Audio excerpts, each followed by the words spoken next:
Another chapter in the Beltway's newest women's basketball rivalry will be written tonight. The Maryland Terrapins will square off with the Georgetown Hoyas with a ticket to the Sweet 16 on the line. Now, Maryland holds home court advantage. The contest is at 7:15 in College Park. This is not the first time the teams have met this year, however. The game is a rematch of the 53-45 Hoyas victory earlier this season. The Hoyas would love a similar outcome. All right, now to March Madness. Two teams from Richmond, Virginia pulled multiple upsets in this year's big dance.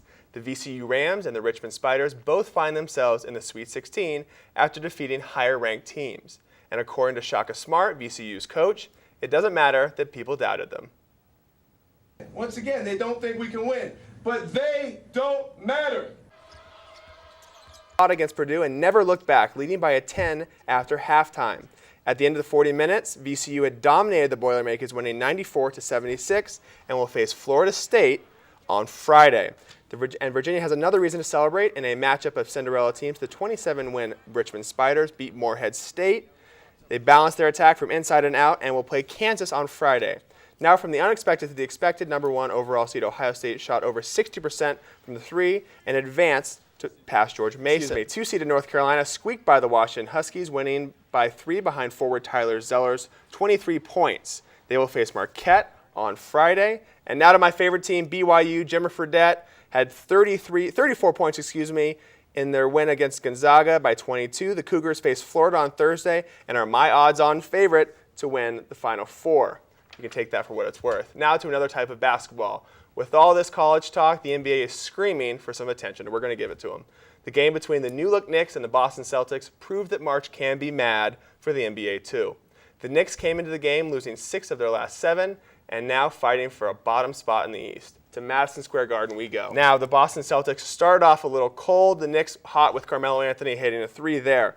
Halftime, Rajon Rondo right here with a great layup to the hole. Still, Celtics were down by 14 at halftime. But now we go to the second half where the Celtics went on a tear. Garnett streaks out his lane. Boom! He stuffs it home. After Coach Doc Rivers called his team soft at half, they responded and actually won the game by 10 points, scoring 33 points in the fourth quarter. There is Shaq looking really nice in that suit. Coach D'Antoni walking out, clearly upset. And that is it from Madison Square Garden. Thousands of runners are resting their aching legs after completing a marathon in North Carolina. Among them is an Iraq veteran whose completion of the marathon means much more to him and a good friend. Sloan Heffernan shows us how he went the distance in the face of an extreme challenge. It's a test of endurance, nice and strong. Test of will. Good job. For Army Captain Ivan Castro and his running partner, Lieutenant Colonel Fred Dumar, a marathon is a test worth taking. Every step that I take, it feels like I'm alive. The pair met in the Army after Castro was severely injured in a mortar attack in Iraq. And it took baby steps. I had to learn how to walk. It took 3 people to stand me up for the first time. For only 2 seconds, I was so weak. Castro still has scars all over his body, but it's the scars you don't see that tie these 2 runners together. If he shows up and you don't, he can't train. You see, Dumar is Castro's eyes. How you doing? Castro Retrieve is completely blind. Dumar helps him navigate the course with a string tied around their wrists. We all got a cross to carry.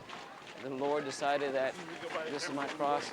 He wouldn't give me this cross if he didn't think I could carry it. When Castro isn't running, he spends his time working for the Army, doing public outreach, talking to recently severely injured soldiers. The pair has now run 7 marathons, including the Marine Corps and the Boston Marathon. If I'm able to inspire one person, if I'm able to turn one life around, I think I did my job for the day. So he keeps moving forward. Castro has been put to the test, and he made it to the finish line. That is quite an inspiring story. After the break, it's spring and the cherry blossoms are about to bloom. We'll have the details on the famous Cherry Blossom Festival and what you need to know to take it all in.